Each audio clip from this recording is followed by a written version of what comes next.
kids, hope you're ready for this one. Yeah, I got me some conspiracy evidence that's gonna blow your overalls right off your farmer tan asses and leave you butt naked in the middle of a cornfield. Are UFOs even required? I just uncovered me a conspiracy that the Canadian government, the sneakiest of critters, has been trying to hide for at least a century. See, they've been stashing Sasquatches up in them there mountains, and I figured it out because one brave soul named Ostman tried to warn us what was going on nearly a century ago. See, he was fixing to... Well, you know the tale. A Swedish prospector camping alone near Vancouver, British Columbia in 1924. He gets scooped up in a sleeping bag one night and carried for a couple hours to a remote location where he's forced to live with a family of Sasquatch for almost a week before escaping. Yeah, I know it sounds crazy, but Albert swore his story was true up until his death in 1975. Now, I read the story a couple times. If you ain't read it, I'll link her up. I tried following Albert's trek on Google Earth and it's near impossible from his clues. But then his clues about where he's held are real specific and I found me a spot that matches darn perfect. Alright, so let's track Albert's prospecting trip. He says he left Vancouver on a steamship for Lund. There he picked up supplies and hired a boat to the head of the Toba Inlet. From there, Albert says he backtracked to climb a pass he saw on the boat ride in. Then he says he hiked about 25 miles in a northeast direction from where he started before getting bootjacked. He said he thinks he's carried another 25 miles to the northeast in a sleeping bag after being swooped up. So he thought he was somewhere out in here. But I'ma tell you, the actual location he's being held was right here, just east of central Chilko Lake.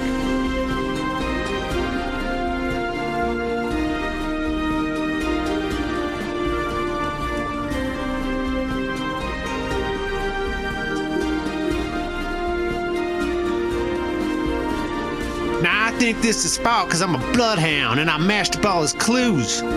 Albert described the place he's being held in this story and I gotta admit my mind pictured a lush little forest pit full of Bigfoots.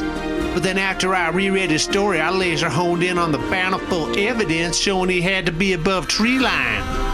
Canadian officials don't want you to know this, but I done figured it out.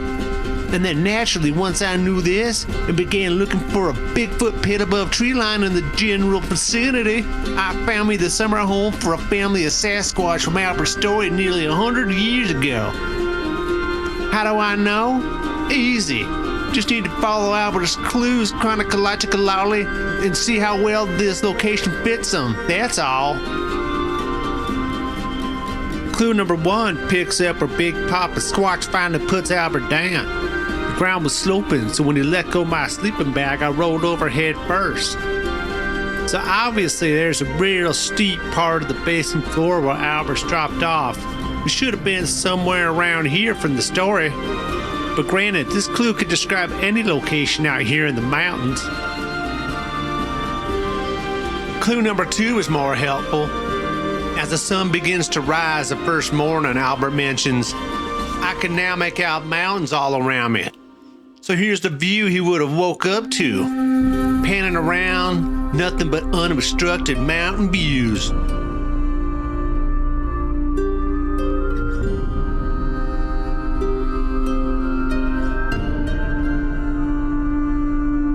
I can see now I was in a small valley or basin, about 8 or 10 acres surrounded by high mountains.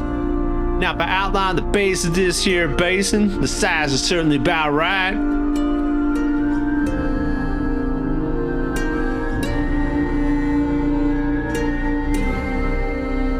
On the southeast side of the basin, there's a V-shaped opening about 8 feet wide at the bottom, about 20 feet wide at the highest point. But what do you know, Canada? There just happens to be a V-shaped trough cutting through this here cliff wall from some mountain spring runoff. Oh, and this part right here is enough to make you maplers pucker up and take bites of upholstery out the chair you're sitting in. Voila! Southeast corner.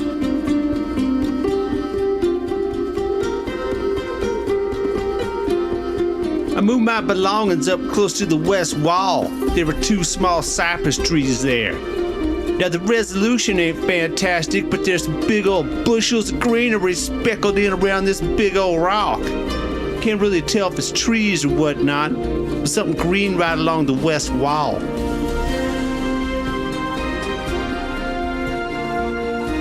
I wanted hot coffee, but I had no wood.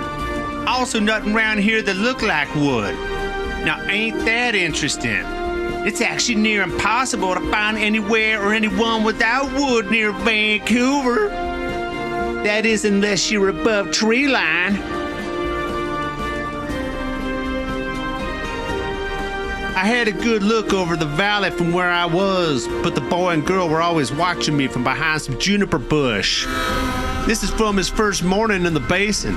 He's looking for wood to start a fire, but can't find none along the west side of the basin where he's at. Kinda sounds like he's also thinking of sneaking out and escaping, but these punk idiot kids are wise to his plans. Now when I pan around here, you can see the view Albert had across the basin. Looks like there's grass and bushes over there with nothing but rocks and dirt where Albert says he's stuck at. There must be water at the upper end of this valley. There's green grass and moss along the bottom. Alright, now out of the hundreds of dry basins this size out in these here mountains, this one in particular just magically happens to have a summer water supply and green grass growing at the bottom, just like in the clue. Not too dry and not too wet. Ain't that convenient? Right at the head under a cliff, there was a lovely spring that disappeared underground. Here at the base of the V-shaped notch in the wall, there's a water supply. And to the right of the notch, there appears to be a small cliff. I'm just saying.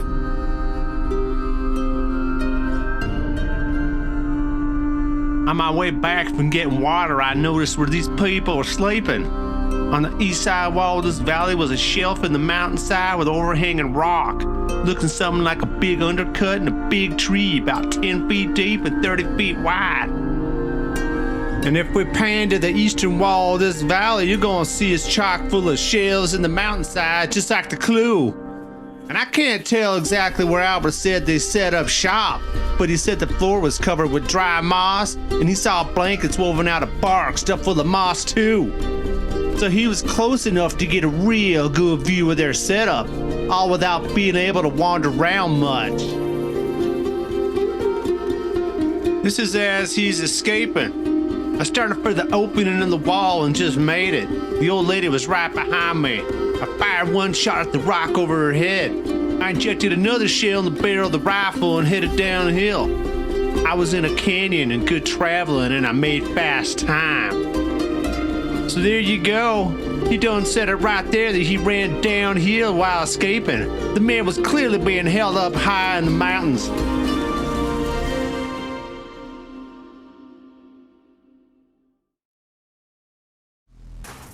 So there you have it. The rest is history, folks. The evidence is overwhelming. We all know the great lengths that everyone, especially the Canadian government, went to discredit Albert after he went public with his story. Yeah, well, I just went proof beyond the shadow of a doubt that the place exists, that Albert wasn't lying. So now we gotta ask ourselves what else them Canadians trying to sweep under the rug. It's clear they're stashed in Sasquatch up in the mountains, don't want no one to know about it, but what else they doing out there in the wilderness? What they got them Yetis guarding?